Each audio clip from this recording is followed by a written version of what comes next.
2018년이니까 코로나 이전의 통계 조사라서 조금 시간이 흘러가기는 했습니다만은 한 5년 전 통계니까 그런 대로 우리가 한번 좀 의미 있게 살펴볼 수 있는 자료라고 생각이 되어지는데요. 2018년 2월과 3월 두 달에 걸쳐서 우리에게는 라이나 생명으로 알려진 그 그룹이죠. 아마 그 모기업은 그 시그나라고 하는 그런 그룹인 것으로 알고 있는데, 이 그룹이 우리나라를 비롯해서 미국과 영국, 프랑스, 독일, 브라질, 멕시코, 중국, 인도, 남아프리카 공화국 등등 해서 23개 나라 14,467명, 우리나라 사람들은 1,000명이 여기에 속해 있고요. 대상으로 해서 신체적인 건강, 또 재정 상태, 이제 그다음에 사회관계, 그다음에 가족, 직장 이런 부분에 그 설문지를 만들어서 이제 얼마나 건강하게 살고 있을까, 또 얼마나 사람들이 스트레스를 받고 있을까, 이것을 조사한 그런 아주 재미있는 통계 자료가 하나 있습니다. 자, 이름하여 시그나 360 웰빙 지수라 하는 그런 통계 자료인데요. 여러분들 어떻게 생각하십니까? 우리나라 사람들은 얼마나 건강하게 살까요? 23개 나라를 대상으로 조사했을 때 우리나라 사람들은 건강 지수에서 몇 등쯤 했을 것 같다고 생각하십니까? 몇 등이라고 찍으라 그러면은 23분의 1의 확률로 맞추게 되어지니까 제가 그룹을 지어볼까요? 5등 안에 들어간다, 10등 안에 들어간다, 15등 안에 들어간다, 20등 안에 들어간다, 그 바깥이다. 어떤 것 같습니까? 우리나라 사람들 건강한 그 위치, 건강의 위치가 23개 나라 중에서 상위권에 속할까요? 하위권에 속할까요? 예? 예. 대답이 천차만별이신 것 같은데, 여기서 말하는 건강의 척도는 육체적인 건강만을 의미하는 것은 아니고요. 삶의 질, 삶의 전체 건강이 얼마나 웰빙 지수가 얼마나 높으냐, 이제 이 얘기인데, 참 아이러니하게도 우리 굉장히 잘 사는 나라고 또 의료나 이런 제도가 잘 돼 있는 나라인데요. 건강 지수는 23개국 중에서 23등을 했어요. 꼴찌를 한 거예요. 여러분들 생각할 때 중국이나 인도나 남아프리카 공화국보다는 우리가 그래도 웰빙 지수가 높을 거라고 생각하는데, 참 아이러니하게도 23개 나라에서 꼴등을 했습니다. 몇 점이냐면 51.7이에요. 51.7점. 가장 우리보다 낮았던, 그래봐야 도토리 키재기죠. 22등이 어디냐면 홍콩이었어요. 홍콩이 22등이고 우리가 23등이에요. 22등이나 23등이나 다 꼴찌죠. 그런데 22등 홍콩 점수는 몇 점인가 하면 56.7이에요. 56.8. 그러니까 22등하고 비교해도 점수가 5.1점이 낮습니다. 점수가 낮아요. 우리나라 사람들이 웰빙 지수가 굉장히 낮다는 것은 삶 자체가 굉장히 고단하고 피곤하고 힘들게 살고 있다, 이제 이런 예가 되겠죠. 그러면 왜 그렇게 한국 사람들이 힘들고 어렵게 사느냐라는 겁니다. 여기서 하나 더 조사를 했는데요. 그게 뭐냐면 스트레스 지수예요. 여러분들 스트레스 지수는 보통 몇 %로 나타납니다.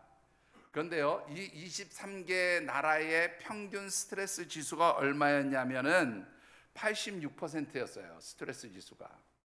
자, 우리나라 사람들 스트레스 지수는 몇쯤 나왔을까요, 여러분들? 예, 참 대단한 나라예요. 하여튼 안 좋은 거는 1등 하고요, 좋은 거는 꼴등하는 나라예요. 제가 이렇게 얘기하면 좀 여러분들이 속상해 하실지 모르는데, 스트레스 지수는 23개 중에서 1등을 했어요.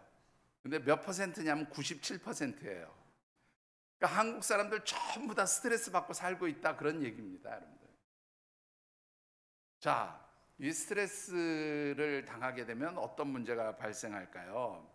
제가 여러 가지 자료를 찾아보니까 재밌는 자료들이 참 많더라고요. 2021년 미국의 심장학회지에서 발표되어진 논문 하나를 제가 찾았는데요. 그 논문에 따르면 높은 수준의 스트레스를 계속 받게 되면 향후 10년 뒤에, 그러니까 젊은 사람이건 좀 그래도, 그러니까 젊은 사람들을 대부분 기준으로 해서 표현한 것 같은데, 여러분들 계속 스트레스를 받으면서 10년을 살아가게 되다 보면 어떤 현상이 나타나게 되는가 하면 고혈압으로 발전할 가능성이 대단히 높아진다.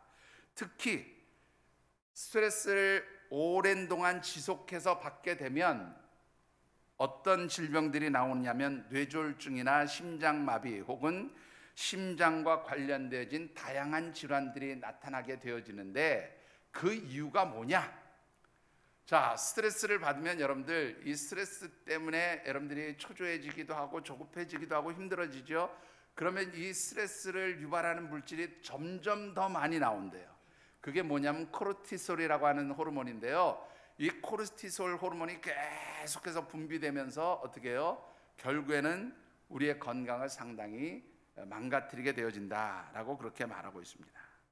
자, 그런가 하면 영국 런던 대학의 한 연구팀이 그 The Journal of Neuroscience라고 하는 그 신경과학 학회지예요. 그런 이제 잡지가 있는데 여기에다가 또 재밌는 발표도 했더라고요.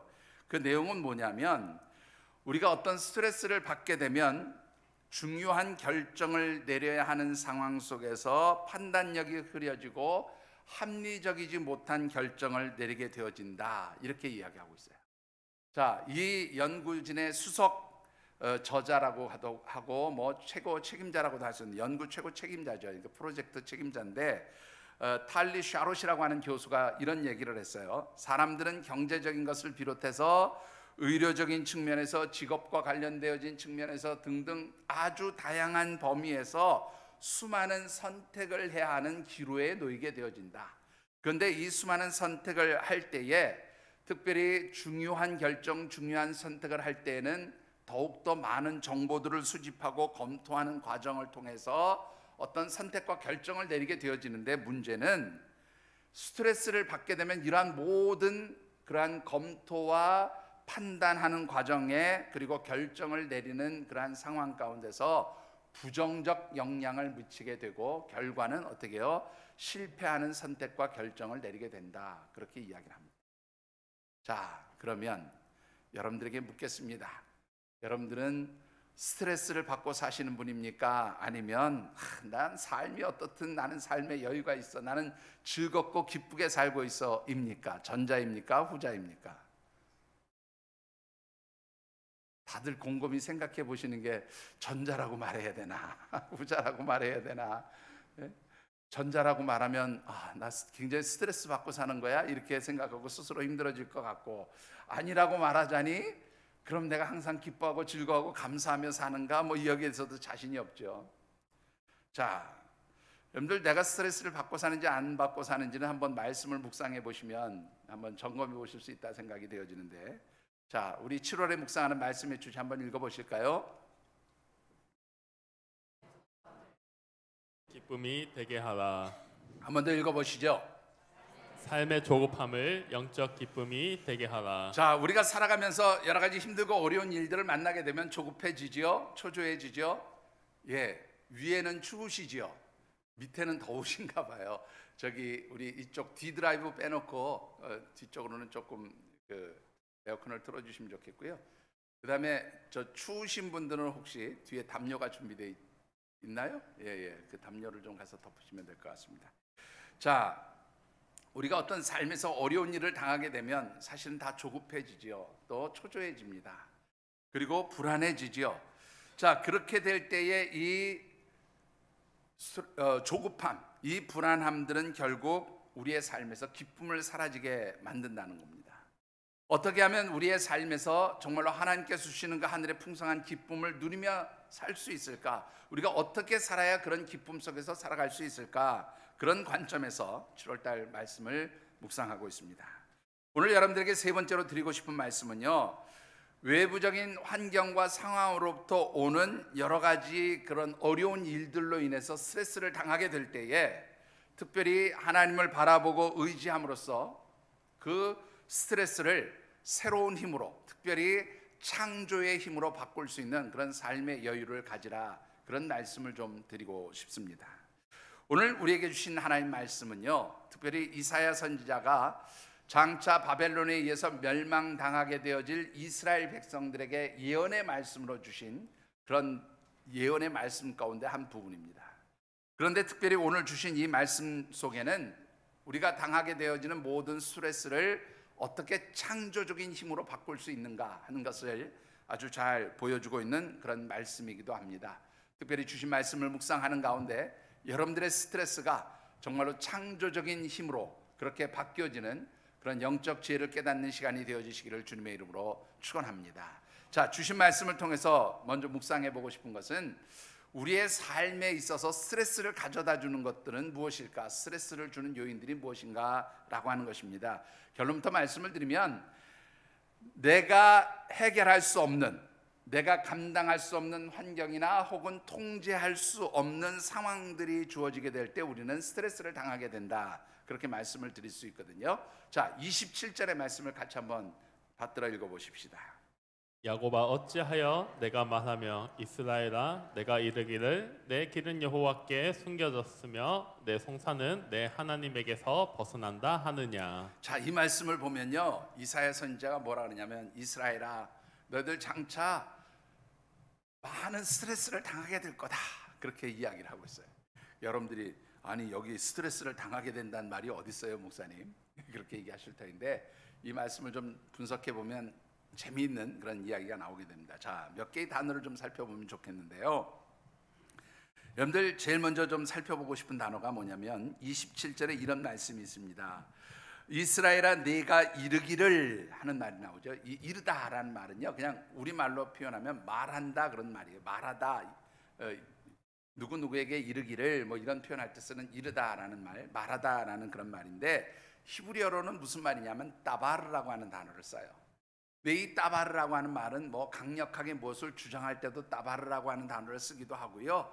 또 혹은 불평과 원망을 말할 때도 따바르라고 하는 단어를 쓰기도 하고요. 또 뭐 하나님께서 선지자들을 통해서 무엇을 선지자들을 통해서 이렇게 말하라 그래가지고 선지자들이 무엇을 말할 때도 따바르라고 하는 단어를 쓰기는 해요. 근데 특별히 오늘 본문에서는 이 따바르라고 하는 단어가 어떤 의미로 쓰였는가 하면 하나님 앞에서 내가 여러 가지 당하는 불편함과 억울함에 대한 부당함을 하나님 앞에 토로하는, 좀 그 토로가 하나님 호소하고 하나님 알아주세요가 아니라 여기서 말하는 이 따바르라는 의미는 뭐냐면 하나님 앞에 불평과 원망을 쏟아놓는 그러한 말을 의미하는 단어입니다. 자, 그러면 왜 이 이스라엘 백성들이 하나님 앞에 불평과 원망을 쏟아놓을 수 있는 그런 일들이 있느냐, 그 일이 도대체 무엇이냐라는 것인데, 여러분들 이 말씀을 다시 한번 보시죠. 27절에 보니까 이스라엘아 내가 이르기를 내 길은 여호와께 숨겨졌으며 내 송사는 내 하나님에게서 벗어났다 하느냐라고 얘기합니다. 자, 여기서 말하는 길이라고 하는 것은 1차적인 의미는 도로, 우리가 다니는 길이에요. 근데 사실은 본문에서는 그냥 우리가 다니는 그런 길이 아니라 인생을 살아가는 동안에 우리가 걸어가게 되는 모든 인생의 길, 우리의 삶의 여정을 나타내는 단어다, 그렇게 보시면 되겠고요. 자, 그 다음에 여기에 보시면 송사라고 하는 것은 뭐냐면 내가 하나님 앞에 뭔가 속상하고 억울한 것이 있어서 하나님 앞에 고발한 거예요, 고소한 거예요, 탄원한 거를 의미하는 그런 단어예요. 자, 그러면 정리를 해보면 이게 무슨 뜻인가 하면 이스라엘 백성들이 내 길은 숨겨졌다라고 얘기했을 때 이것은 무슨 말이냐면 이스라엘 백성들이 바벨론으로 딱 끌려가게 됩니다. 포로로 끌려가게 되죠. 그리고 거기서 종살이를 하게 되는데, 근데 그 종살이와 포로 생활이 얼마나 고달프고 힘들었겠어요. 그렇지 않겠습니까? 여러분들 인생이라는 게 어떻습니까? 뭔가 좀 모든 것이 쫙 펼쳐지고 내가 갈 수 있는 길이 환하게 뚫리고 보여지고 이래야 되는데 길이 안 보이는 거예요. 앞이 보이지 않는 거예요. 모든 인생길을 살아가는 동안에 캄캄한 겁니다. 그래서 오늘 본문에서 이스라엘 백성들이 뭐라고 얘기해요? 내 길은 왜 숨겨졌습니까? 그러니까 하나님 왜 내가 살아야 될 이 인생길 좀 활짝 열어주시고 잘 보이게 해주시지 않고 이렇게 새카맣게 덮어놓으셨습니까? 그런 뜻이거든요. 그럼 왜 이스라엘 백성들이 이렇게 숨겨졌다고 생각하느냐 하면 바벨론에서 포로로 끌려가서 종살이하고 노예 생활하고 있는데 이 종살이 노예 생활에서 좀 어떻게 뭐라 그럴까요? 좀 어떻게 살면 편안하게 살 수 있는지, 어떻게 살면 좀 힘들지 않게 살 수 있는지 한 치 앞도 내다보이지 않고 그냥 고통스럽게 힘들게 어렵게 살고 있다라는 거예요. 지금 그게 이스라엘 백성들이 당하게 될 하나의 스트레스였다라고, 그렇게 스트레스가 오게 될 것이라 그렇게 이사야가 말하고 있는 겁니다. 자, 그런가 하면 또 뭐가 이스라엘 백성들을 힘들게 했을까요? 여기에 보니까 하나님 앞에 송사를 했는데 하나님이 송사를 벗어나게 했다, 그렇게 말하고 있어요. 이스라엘 백성들이 바벨론의 포로로 끌려가서 종살이하고 노예 생활하면서 거기에서 당하는 모든 부당함, 억울함, 속상함, 고난, 이런 것 때문에 막 힘이 들어요. 그래서 하나님 앞에 호소하는 겁니다. 하나님, 나 이렇게 힘들어요. 하나님, 나 이렇게 어려워요. 하나님, 우리 백성을 좀 불쌍히 여겨주시고 이 고난 속에서 좀 빨리 벗어나게 해주세요. 그러면 하나님 들어주셔야 되잖아요. 그래서 하나님 앞에 호소하고 탄원하고 이 바벨론, 우리 괴롭히는 바벨론을 고발했는데 하나님이 고발장을 딱 봤더니 어떻게 해요? 이거 이렇게 제껴놨어요. 이게 하나님 손에서 벗어나게 했단 말이에요. 하나님 쳐다보지도 않아. 아무리 소원하고 간구하고 부르짖었는데도 하나님 쳐다보지도 않고 이렇게 멀찍이 빼놨다고 말이에요. 한마디로 말하면 이스라엘 백성들이 살아가는데 이 바벨론 땅에서 한 치 앞도 내다볼 수 없는 그런 답답한 삶의 환경인 거예요. 그냥 답답한 게 아니라 거기에 온갖 고난을 당합니다. 억울함을 당합니다. 힘든 일을 당해요. 그런데 그런 부당하고 억울하고 힘든 일을 당하는데 그것이 내 힘으로 해결할 수 있는 문제가 아니라는 거예요. 그러니까 스트레스가 쌓이는 거죠. 그래서 내 힘으로 해결 안 되니까 그다음 누구한테 호소해요? 하나님, 이거 해결해 주세요. 아무리 기도해도 하나님조차도 들은 척도 안 하시는 거예요. 그러니까 결국 스트레스가 쌓일 수밖에요. 여러분들, 심리학에서는요 이렇게 이야기를 합니다. 무엇이 스트레스인가 라고 얘기를 할 때 심리학적 용어로 표현하면 이렇게 얘기합니다. 외부적인 조건이나 환경들을 내면적으로 소화하지 못할 때 생기는 심리적 불안감이 스트레스다. 되게 어렵게 표현했는데요, 사실 말하고 보면 아무것도 아니에요. 외부에서 어떤 여러 가지 어려운 환경들이 와요. 고난이 와요. 힘든 상황들이 내게 주어졌어요. 그런데 이 힘들고 어려운 환경들이 왔을 때 내가 이거를 통제할 수 있어요. 이건 내가 해결할 수 있어요. 이건 내가 컨트롤할 수 있고 조절할 수 있으면 스트레스가 안 돼요. 그런데 문제는 뭐냐면 이게 내가 해결 못하는 거예요. 내 능력으로 이게 풀리지가 않는 거예요. 그러면 풀리지 않고 해결되지 않으니까 어떻게 해요? 불안해지기 시작하죠. 두려워지기 시작해요. 걱정되기 시작하죠. 그러니까 그 다음에 심리적으로 어떻게 돼요? 사람들이 걱정하고 두려워하고 불안하고, 이게 바로 뭐가 되냐면 바로 스트레스가 된다, 그런 말이에요. 자, 여러분들에게 한번 여쭤보겠습니다. 이스라엘 백성들은 바벨론 포로 생활 가가지고 거기서 고난당하고 거기서 벗어날 수 없으니까, 또 하나님 앞에 부르짖어도 하나님이 응답하시지 않는 것 같으니까 스트레스를 당할 수밖에 없었다. 뭐 당연한 것이겠죠. 그러면 그 이스라엘 백성들이 당한 고난, 그 스트레스, 그 어려움이 오늘 우리들에게 어떤 의미가 있느냐라는 거예요. 다른 말로 표현하면 여러분들에게도 이스라엘 백성들과 같은 그런 스트레스와 어려움과 고통들이 있느냐라고 묻는 겁니다. 여러분들은 어떻습니까? 여러분들에게도 있습니까? 없습니까? 자, 잘 모르겠어요. 그런 표정들이신 것 같아요. 그런데 여러분들 여기서 단어 하나를 보면 아주 참 재미있는 표현이 나와요. 이게 무슨 표현인가 하면 27절을 다시 한번 보시죠. 여기 보시면 이렇게 말합니다. 야곱아, 어찌하여 네가 말하며, 그랬어요. 앞에서는 말하며 뒤에서는 이르기를, 그렇게 표현했죠. 근데 이르기라는 말은, 이르다라는 말은 따바르라고 하는 동사를 쓰는데, 여기서 말하다라고 하는 단어는요 아마르라고 하는 동사를 써요. 근데 이 아마르라고 하는 동사는 같은 의미에서 좀 더 강한 표현으로 그렇게 나타난 것처럼 보이지만, 여기서 중요한 건 뭐냐면 말을 하는데 이 말은 특별히 뭐에 중점을 둔 단어인가 하면 시제에 중점을 둔 표현이에요. 이 아마르라고 하는 단어는 좀 이게 전문적인 용어라서 죄송스럽습니다. 여러분들이 이해하기 위해서 좀 설명을 드리는데, 이 아마르라는 단어는 문법적으로 보면, 히브리어 문법적으로 보면 미완료 시제예요. 이 미완료 시제라는 것은 앞으로 그렇게 말하게 될 것이다 라는 말이에요. 그러니까 이 말은 어떻게 보면 이스라엘 백성들을 향해서 너희들이 바벨론의 포로로 끌려가면 앞으로 아마르 이렇게 말하게 될 거야, 그리고 따바르 하나님 앞에 이렇게 불평과 원망을 쏟아놓게 될 거야 라고 그렇게 말한 것으로 보여요. 근데 이게 재밌는 것이 뭐냐면, 이 아마르라고 하는 동사는 단순히 이스라엘 백성들이 당하는 미래, 그 바벨론에서 고통당할 때만을 의미하는 단어가 아니라 모든 인류의 역사상 살아가는 모든 사람들이 바로 이런 말을 하게 될 것이다 라는 뜻을 가진 단어예요. 이해가 되십니까? 자, 누구만 스트레스를 당하는 게 아니고 이스라엘 백성들만 바벨론 포로 생활에서 고통당하면서 스트레스를 받고 하나님 너무 힘들어요, 어려워요, 그렇게 불평과 원망을 쏟아놓는 게 아니라 인류 역사를 살아가면서 모든 시대의 사람들이 다 똑같이 하나님 힘들고 어려워요 라고 그렇게 부르짖고 하나님 앞에 탄식하고 호소하는 그런 스트레스의 상황들이 생기게 되어질 것이다 라고 그렇게 말씀하고 있다라는 겁니다. 여러분들 어떻습니까? 여러분들도 스트레스 받고 스트레스 때문에 힘들어하시는 건 맞지요? 예, 우리 하늘생교회 성도들은 대단히 평안하신가 봐요. 목사로서 대단히 감사하고 참으로 기뻐할 일인데, 또 대답 못하신 분들, 스트레스 받아서 말하지 못하신 분들도 있겠죠.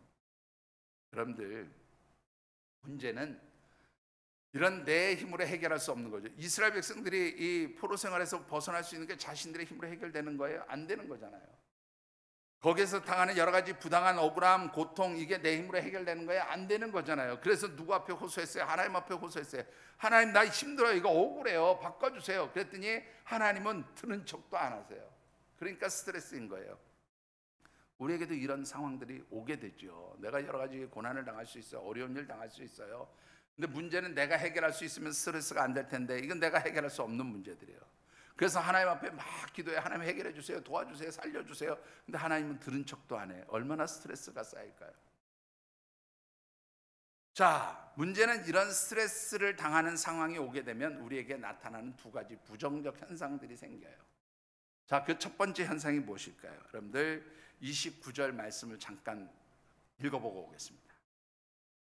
피곤한 자에게는 능력을 주시며 무능한 자에게는 힘을 더하시나니. 자, 이것은 지금 스트레스 상황에서 피곤해지고 무능력해진 사람들에게 하나님이 이제 힘을 주실 것이다, 회복시켜 주실 것이다. 이제 뒤에 가서 할 얘기를 앞에서 끌어와서 잠깐 얘기하는데, 결국 이런 스트레스의 상황에 빠지게 되면 어떻게 돼요?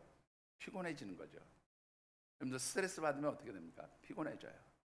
그 다음에 두 번째 나오는 현상이 뭐냐면 무능력해지는데, 이 무능력이라고 하는 것은 어떤 의미인가 하면, 여러분들 완전히 정신적으로 육체적으로 모든 것을 다 탈진한 상태를 의미해요. 번아웃이라는 단어를 아마 여러분들 얘기하면 무슨 말인지 가장 이해가 쉬울 거라고 생각하는데, 내게 있어서 모든 힘이 다 빠진 상태예요. 그러니까 이제는 힘이 없으니까 어떻게 해요? 기진맥진해서 주저앉아 있는 거죠.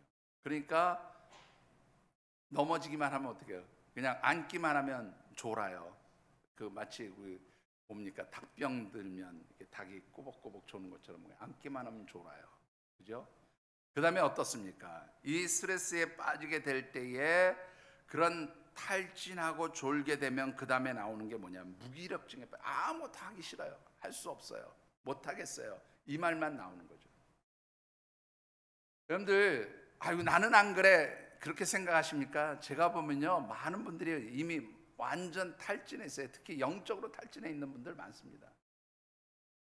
나는 안 그렇다고요? 여러분들 목사가 한마디 툭 던져보면 다 알아요.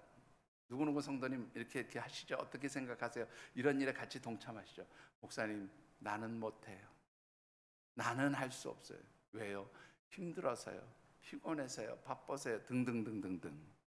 이게 바로 사실은 스트레스 상황에서 이미 영적으로 탈진해 있는 상태예요. 그게 바로 지금 현재 나의 모습일 수 있다, 그 말이에요. 나는 아무렇지도 않은 것처럼, 정말로 내가 잘난 것처럼 막 그러고 사는데 영적으로는 완전히 탈진된 상태에서 많은 스트레스를 받고 있는 사람들이 너무나 많다는 겁니다. 여러분들 이런 상황이 되면 그 다음에 나타나는 증상이 뭔지 아십니까? 여러분들 27절을 다시 한번 보시죠. 야곱아, 어찌하여 내가 말하며 이스라엘아 내가 이르기를 내 길은 여호와께 숨겨졌으며 내 송사는 내 하나님에게서 벗어난다 하느냐. 자, 하나님이 숨겨놓았어요. 하나님이 내 송사를 이렇게 옆으로 비껴놓으셨어요 라고 얘기한다는 거예요. 이게 무슨 말이냐면 하나님께 대해서 더 이상 신뢰하지 않는다는 거예요. 하나님, 내가 이 상황, 이 어려운 거 해결해 달라고 했는데 하나님 들은 척도 안 하시죠. 하나님, 내가 아무리 소원해도 하나님 말도 안 하시고 그냥 대답도 안 하시죠. 나 이제 더 이상 하나님 못 믿겠어요 라고 얘기한다는 겁니다. 한마디로 말하면 불신앙의 상태가 되어진다는 것이죠. 여러분들 이 부분에 대해서 그 달라스 신학교의 총장까지 역임을 하셨던 굉장히 유명한 분이죠. 찰스 스윈돌이라는 목사입니다. 1934년생이시고요. 아직도 생존해 계신 걸로 제가 알고 있는데 우리나라 나이로 따지면은 그 90세, 만 나이로 89세. 그 달라스 신학교 총장도 역임하시고 지금은 그 스톤 브라이언이라고 하는 스톤 브라이어 교회라고 하는 그곳에서 아직도 담임 목사님을 하고 계세요.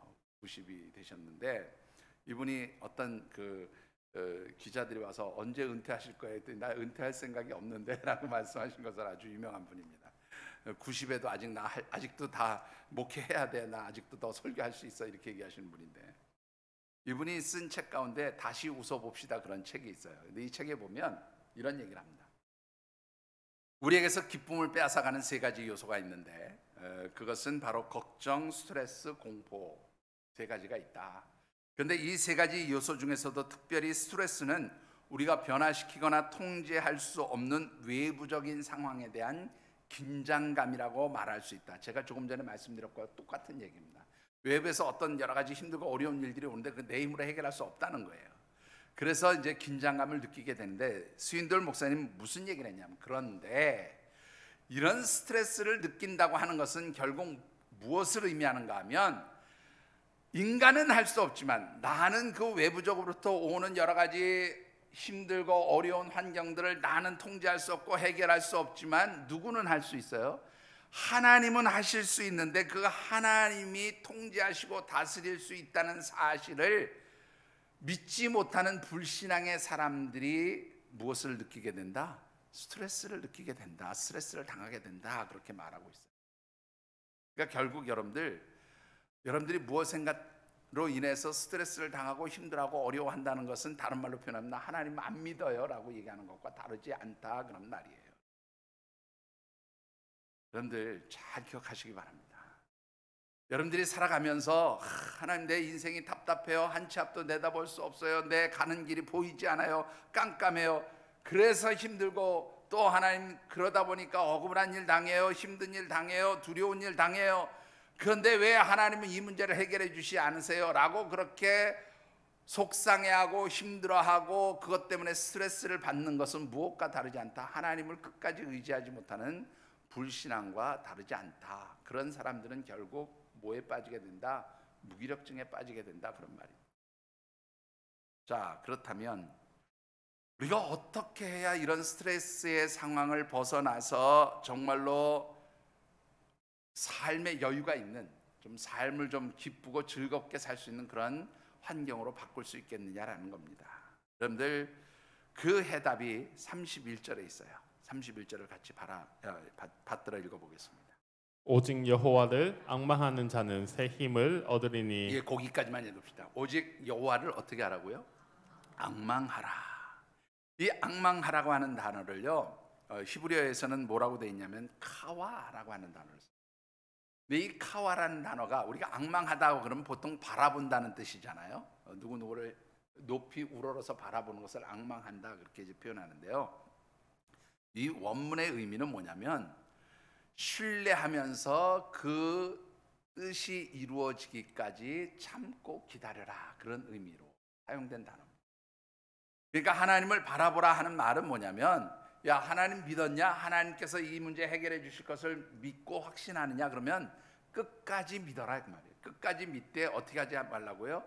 좀 힘들어도 참고 견뎌봐라. 하나님의 때를 기다려봐라 그런 뜻이에요. 제가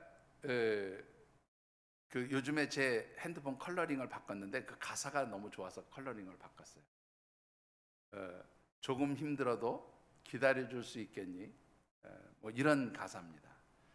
근데 여러분들 우리의 삶의 자리에서 다 힘든 일 있어요. 어려운 일 있어요. 내 힘으로 해결할 수 없는 문제들을 만나게 돼요. 그런데 여러분들이 하나님의 백성, 하나님의 자녀잖아요. 그러면 하나님께서 이루어 주실 것, 하나님께서 해결해 주실 것, 하나님께서 이 스트레스의 상황을 벗어나게 해 주실 것을 믿고 조금 더 기다려 보시고 조금 더 참아 보시고 조금 더 하나님을 향해서 기대하는 그런 믿음이 있어지게 되기를 주의 이름으로 축원합니다. 자, 왜 하나님을 끝까지 바라보라고 말씀하시는가 하면 29절을 이제 다시 한번 읽어보십시다.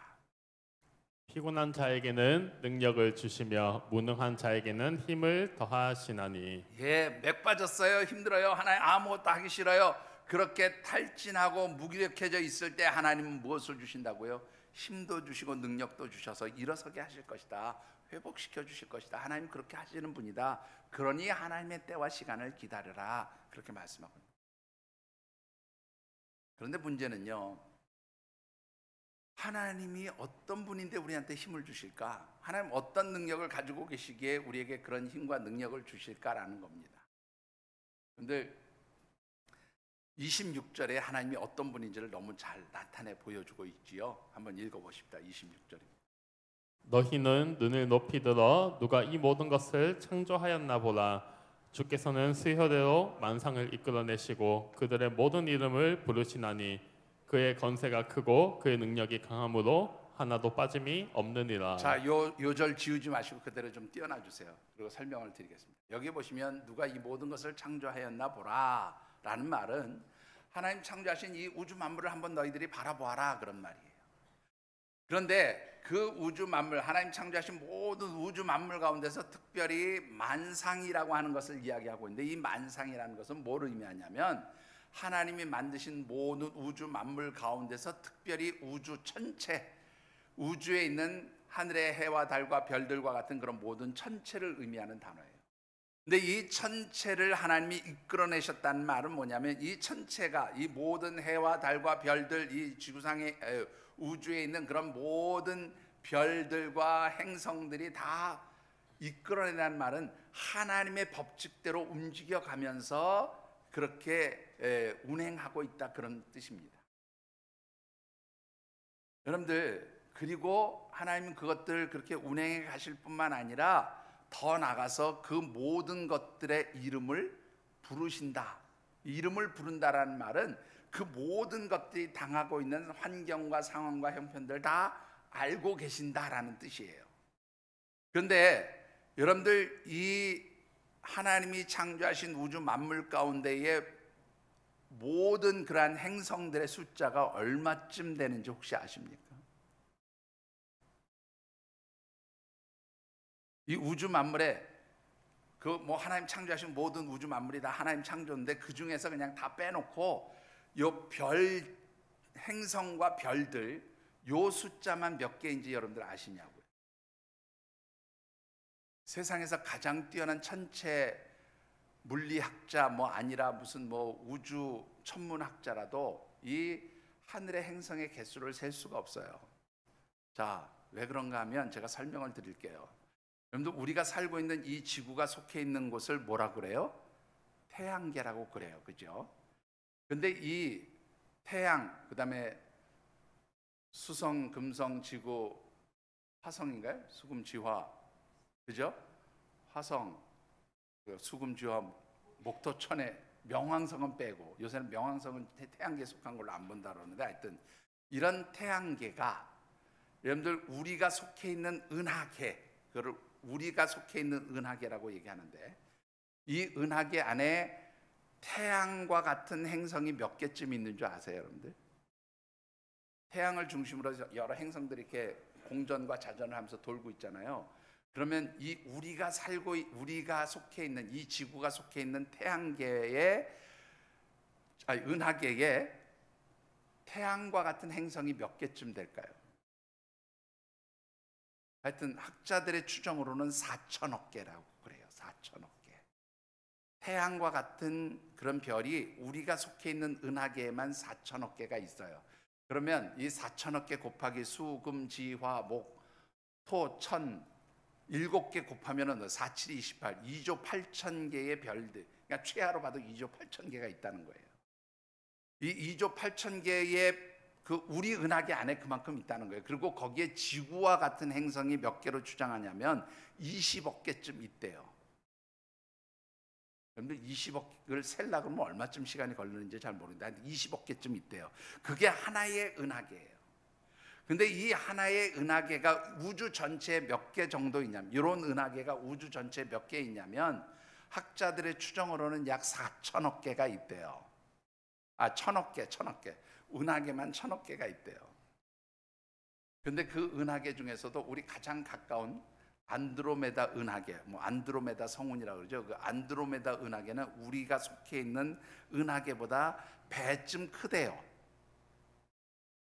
그러니까 별자리의 수를 별의 개수가 몇 개인지 셀 수 없다, 그런 얘기예요. 그러면 이 우주의 사이즈, 크기는 어느 정도 되느냐? 빛의 속도로 400억 광년이래요. 직선 거리가 반 지름만 따지면은 200억 광년, 직경으로는 400억 광년. 400억 광년이면 여러분들 빛이 1초에 얼마를 가요? 우리 20개 과학 전공하신 분 잘 모르시나요? 제가 그냥 대략적으로 알기로는 한 30만 킬로 정도 갑니까? 1초에 한 30만 킬로 정도 가는 거 맞죠? 그런 1초에 30만 킬로 가는 속도를 1년 동안 간 게 1광년이에요. 근데 그렇게 1광년을 가는 것을 곱하기 400억 년을 가야 된대요. 그게 우주의 사이즈래요. 그럼 이제 더 이상 얘기할 거 없죠. 이게 바로 우주의 크기예요. 이걸 누가 만드셨어요? 하나님이 만드셨대요. 그죠? 그런데 더 중요한 건 뭐냐면, 하나님은 그렇게 무한대로 우리가 헤아릴 수조차 없는 그 우주 속에 있는 모든 별들의 이름을 다 아신다는 거예요. 하나님 그 모든 천체의 이름을 부르고 아시고 그것을 다 어떻게 해요? 하나님의 섭리에 따라서 주관해 가시는 분이 바로 우리의 아버지이신 하나님이시다라고 그렇게 말씀하고 있는 겁니다. 자, 그런데 그런 하나님, 그런 크고 위대하신 하나님은 또 더 나아가서 어떤 분입니까? 여러분들 28절도 한번 읽어보시죠. 너는 알지 못하느냐 듣지 못하느냐 영원하신 하나님 여호와 땅끝까지 창조하신 이는 피곤하지 않으시며 곤비하지 않으시며 명철이 한이 없으시며. 이 하나님은 그렇게 큰 일을 하셨어도 피곤해하지 않으시는 분이라는 거예요. 지치지 않는 분이라는 거예요. 하나님은 아이고 나 힘들어 탈진했어라고 말하는 분이 아니다라는 거예요. 그 하나님이 가지신 명철함, 그 지식과 지혜는 우리가 측량할 수 없는 그러한 크고 위대한 거라는 거예요. 그런 하나님께서 여러분들에게 뭘 주세요? 힘과 능력을 주신다. 그렇게 말씀하고 있는 겁니다. 어떤 사람에게 그런 힘과 능력을 주십니까? 하나님을 끝까지 바라보는 자예요.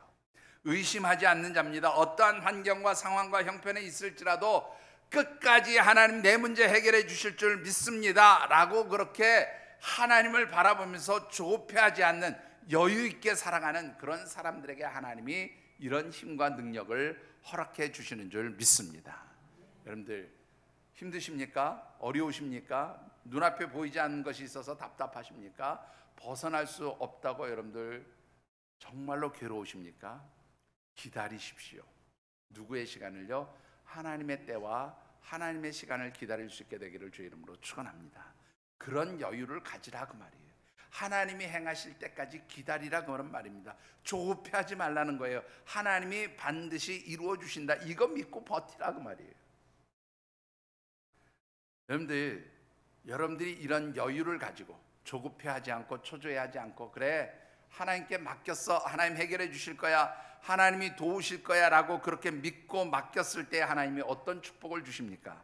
여러분들 29절과 31절 말씀을 다시 한번 같이 받들어 읽어보겠습니다. 피곤한 자에게는 능력을 주시며 무능한 자에게는 힘을 더하시나니 오직 여호와를 앙망하는 자는 새 힘을 얻으리니 독수리가 날개치며 올라간 같을 것이요 다른 박질하여도 곤비하지 아니하겠고 걸어가도 피곤하지 아니하리로다. 자, 하나님 끝까지 바라보는 사람은 어떤 스트레스의 상황에서도 하나님이 견딜 수 있는 힘과 능력을 주세요. 그런데 그 힘과 능력은 어떤 것인가 하면 여러분들을 피곤하지 않게 만들 것이고 여러분들이 무능한 사람이 아니라 달려갈 수 있고 힘을 낼 수 있고 정말로 지치지 않게 하는 그런 힘이에요. 그런데 특별히 여러분들 여기서 중요한 게 뭐냐면 31절에 보니까 이렇게 말씀합니다. 오직 여호와를 앙망하는 자는 새 힘을 얻으리니, 새 힘을 얻으리니 그 다음에 어떻게 한다고요? 독수리가 날개치며 올라가는 것과 같을 것이다 라고 그렇게 얘기를 해요. 자, 그런데 여러분들, 이 독수리가 날개치며 올라간다는 말을 아주 쉽게 이해할 수 있는 이야기 하나를 여러분들에게 소개하고 싶습니다. 그 브로프라고 하는 조류학자가 있어요. 그 조류학으로 이렇게 이제 그 유명한 분인데, 조류학자 브로프 박사가 있는데, 이분은 특별히 무엇만 주로 연구하냐면 매와 독수리를 연구하는 학자예요. 새들 중에서도. 근데 이분이 아주 재밌는 얘기를 합니다. 여러분들, 독수리가 대부분 모든 새들의 왕이라고 그러잖아요. 그러니까 이 독수리가 공중에 나는 다른 새들을 잡아먹기도 하고, 그러니까 이 다른 새들이 독수리를 굉장히 두려워하잖아요. 근데 이 독수리는 여러분들 떼를 지어서 다니는 경우는 없습니다. 다 먹이 사냥할 때 혼자 다니지, 뭐 독수리가 이렇게 떼를 지어서 먹이를 찾으러 다니고 그러지 않잖아요. 근데 독수리가 혼자 딱 다니면 이 먹이감이 되어지는 새들 중에서 특별히 무리를 지어 다니는 새들이 있대요.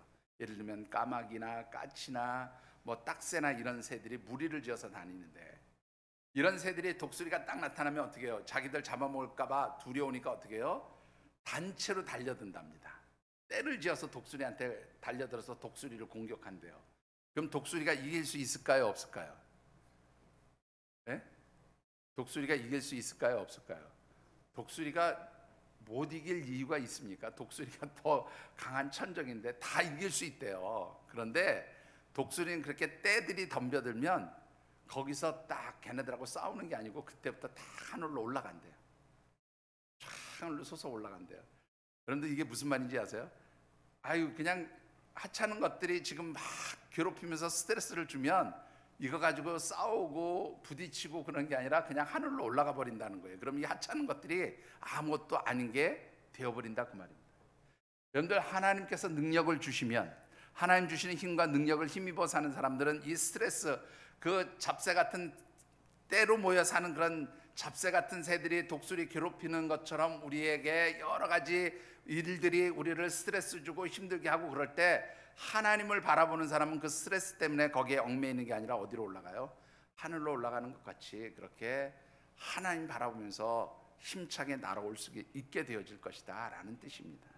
여러분들, 하나님의 백성들은 스트레스를 벗어날 수 있는 독수리와 같은 삶을 살게 되어지는 줄 믿습니다. 여러분들이 이런 하나님의 능력을 바라보고 의지하시기 바랍니다. 그런데 왜 그게 가능하냐면, 여러분들 여기 특별히 하나 첨부해야 될 사항이 있어요. 31절에 보니까 하나님 주시는 힘은 어떤 힘이에요? 새로운 힘이에요. 새 힘이에요. 새 힘. 그죠? 네, 이 새 힘이란 말이 성경 원문에서는 어떤 뜻인가 하면 땅이 얼어 있어요. 탁 얼어 있어요. 그러면 아무것도 없죠. 근데 봄이 되면 땅이 녹으면서 어떻게 해요? 새싹들이 쫙 올라와요. 새로운 싹들이 나타나죠. 바로 요것을 새 힘이라고 하는 거예요. 얼었던 땅에서 새로운 싹이 나오게 하는 그 힘이 바로 새 힘이에요. 근데 이것을 오늘 본문과 연결해서 말씀을 드리면, 하나님께서 주시는 새 힘은 그래서 무슨 힘이냐면 창조하시는 하나님이 주시는 힘이기 때문에 그 힘은 곧 무슨 힘이에요? 창조하는 힘이에요. 그러니까 여러분들이 아무리 힘들고 어려운 일을 당할지라도, 그 속에서 힘들어하고 스트레스 받고 괴로워하고 고통스러워할지라도 하나님 때를 기다리면서 하나님 주신 힘을 공급받게 되면 그 스트레스의 상황이 무엇으로 바뀌어요? 새로운 것들을 만들어낼 수 있고 창조할 수 있는 그런 힘으로 바뀔 수 있게 되어지는 줄 믿습니다. 여러분들, 하나님을 바라볼 수 있는 그런 여유를 가지시게 되기를 주의 이름으로 축원합니다. 말씀을 맺습니다.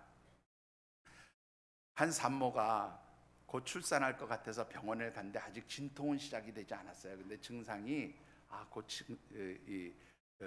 뭐라 그러나요?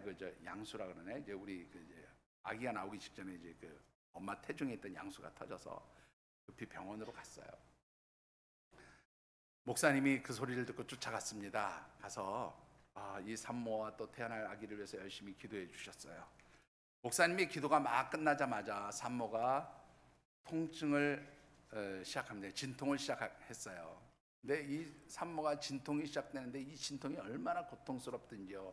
아마 여자들에게 있어서 가장 큰 스트레스 중에 하나가 아마 이 출산의 고통, 출산의 스트레스가 아닐까 싶습니다. 어쨌든 간에 이 진통을 하는 산모가 너무너무 아프고 힘드니까 막 울었어요. 울면서 그 진통을 겪는데, 목사님이 기도를 마치고 그 진통이 시작되면서 막 우는 산모를 보니까 막 갑자기 이걸 어떻게 뭘 위로를 해줘야 될 것 같은데 위로할 수 있는 방법이 없는 거예요. 어떻게 해줘야 힘이 날 수 있을까 생각하는데, 목사님 생각에 갑자기 찬송가 가사가 하나 떠올랐어요. 제일 먼저 떠오른 가사 544장 울어도 못하. 목사님 딴에는 위로한다고 부른 찬송인데, 여러분들, 울어도 못하네, 눈물 많이 흘려도 겁을 없게 못하고. 근데 이 산모가 지금 진통을 앓는 정신에 무슨 다 가사가 들어왔겠어요? 그러니까 울어도 못하네라는 단어하고 겁을 없게 못한다는 말만 들어오는 거예요. 그러니까 이 산모가 갑자기 겁이 났어요. 목사님이 내가 아무리 울어도 애가 나오지 않을 거라고 이렇게 걱정을 하시면서 겁먹지 말라고 하는구나. 그러면서 막 이제 어떻게 하면 좋을까 그렇게 생각을 합니다. 그러니까 옆에서 친정엄마가 뭐라고 얘기합니까?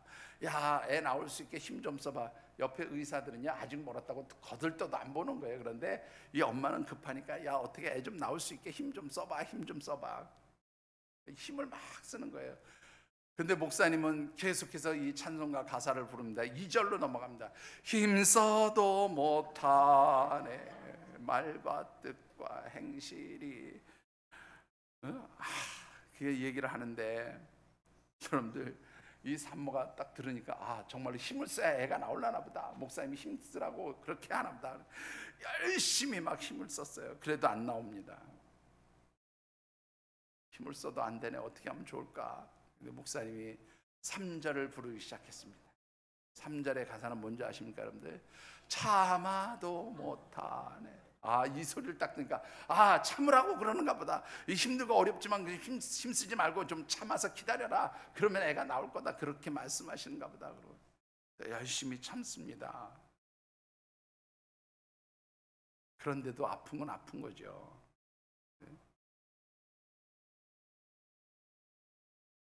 그러자 목사님이 3절을 끝내고 4절 가사를 부르기 시작합니다. 근데 4절은 뭔지 아세요, 여러분들? 믿으면 하겠네. 믿으면 하겠네. 이 산모가 그 말에 힘을 얻습니다. 아멘, 믿으면 된다고. 주님 믿습니다. 그리고 힘을 팍 주니까 그 사이에 애가 나왔대요.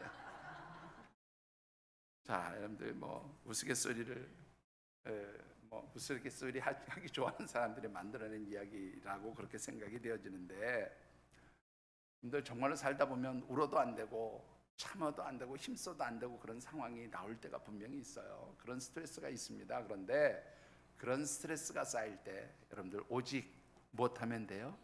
믿으면 되는 줄 믿습니다. 누구를 믿으라고요? 하나님 믿고 의지하시면, 하나님의 때와 시간을 기다리면서 믿고 의지하시면 하나님의 역사가 일어나게 하셔서 여러분들에게 힘과 능력도 주시고, 또 여러분들에게 그 주시는 힘과 능력을 통해서 스트레스가 아니라 정말로 새로운 것들을 창조하고 만들어낼 수 있는 그런 하나님의 능력으로 여러분들이 그 모든 스트레스를 이기게 하시는 그런 은혜가 있게 되어지는 줄 믿습니다. 여러분들, 스트레스의 상황이 오십니까? 하나님을 바라볼 줄 아는 삶의 여유를 가지시고, 그래서 여러분들 창조적인 그런 능력을 가지신 하나님의 백성들이 되어지시기를 주님의 이름으로 축원합니다. 기도하겠습니다. 오늘 주신 언약의 말씀 붙들고 우리 각자 또 느끼고 깨달은 대로 결단하며 기도하는 시간 같습니다. 하나님, 나 이러이러한 일로 힘들고 어렵습니다. 하나님, 그래서 고통스럽습니다.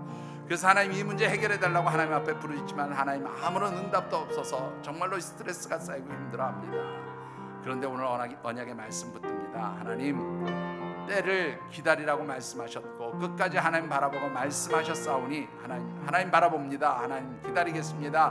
하나님의 도우심을 간구하며 묵묵히 참겠습니다. 믿음으로 하나님 바라봅니다.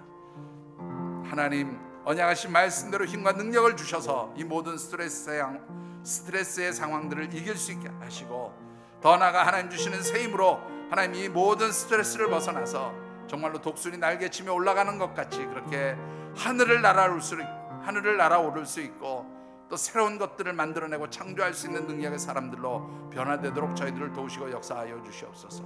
각자 느끼고 깨달은 대로 결단하며 기도하는 시간 같습니다. 사랑의 아버지 하나님, 하나님의 은혜와 도우심을 감사합니다.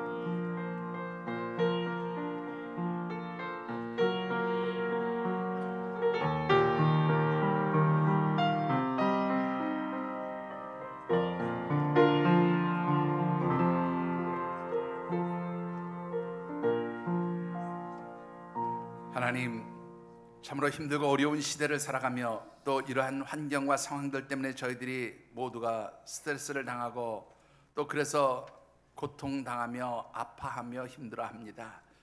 그러나 하나님, 모든 우주 만물의 별들의 숫자까지 헤아리시고 아시는 하나님, 우리의 머리카락까지 헤아리신 하나님, 우리가 당하는 모든 삶의 아픔과 상황들을 하나님 다 알고 계시는 줄 믿습니다. 하나님, 우리의 사정과 형편을 아시는 하나님 앞에 때를 기다리며 참아 인내하면서 하나님의 손길을 간구합니다. 하나님, 주신 언약의 말씀대로 하나님의 때가 되었을 때에 저희들에게 힘과 능력을 부어주시고 그 하나님 부어주시는 힘과 능력으로 모든 스트레스의 환경과 상황들을 벗어나서 정말로 독수리 날개치며 올라가는 그러한 능력의 삶을 살 수 있게 하옵시고, 더 나아가서 참으로 하나님의 사람들로서 그렇게 창조적인 삶을 살아갈 수 있도록 도와주시옵소서. 함께 하시며 도우시기를 간절히 소원합니다. 예수님 이름으로 기도드리옵나이다. 아멘.